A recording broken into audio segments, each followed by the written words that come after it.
ലോക്സഭാ പ്രതിപക്ഷ നേതാവും എംപിയുമായ രാഹുൽ ഗാന്ധിക്കെതിരെ ജാമ്യമില്ലാ അറസ്റ്റ് വാറണ്ട്.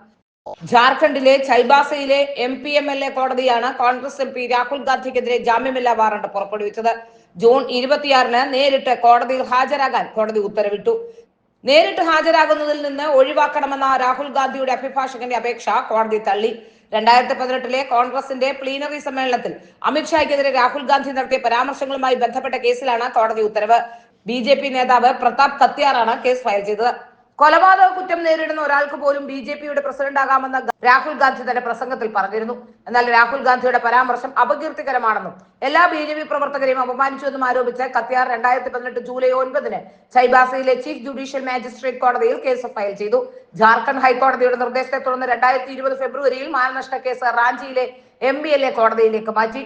തുടർന്ന് കേസ് ചൈബാസയിലെ MPMLA കോടതിയിലേക്ക് തിരിച്ചയച്ചു. പിന്നാലെയാണ് രാഹുൽ ഗാന്ധിക്ക് കോടതി സമൻസ് അയച്ചത്. കോടതി ആവർത്തിച്ച് സമൻസ് അയച്ചിട്ടും രാഹുൽ ഗാന്ധി ഹാജരായില്ല. തുടക്കത്തിൽ ജാമ്യം ലഭിക്കാവുന്ന വാറണ്ട് പുറപ്പെടുവിച്ചിരുന്നു. തുടർന്ന് വാറണ്ട് സ്റ്റേ ചെയ്യണമെന്നാവശ്യപ്പെട്ട് രാഹുൽ ഗാന്ധി ജാർഖണ്ഡ് ഹൈക്കോടതിയെ സമീപിച്ചു. 2024 മാർച്ച് 20-ന് ഹർജി തീർപ്പാക്കി. പിന്നീട് നേരിട്ട് ഹാജരാകുന്നതിൽ നിന്ന് ഒഴിവാക്കണമെന്ന് ആവശ്യപ്പെട്ട് റായ്ബറേലി MP ഹർജി സമർപ്പിച്ചു. അതും ചൈബാസ കോടതി തള്ളി. ഇതിന് പിന്നാലെയാണ് ഇപ്പോൾ ജാമ്യമില്ലാ വാറണ്ട് പുറപ്പെടുവിച്ചുകൊണ്ട് പ്രത്യേക കോടതി കർശനമായ സമീപനം സ്വീകരിച്ചിരിക്കുന്നത്. ഇതനുസരിച്ച് രാഹുൽ ഗാന്ധി ജൂൺ 26-ന് കോടതിയിൽ നേരിട്ട് ഹാജരാകണം.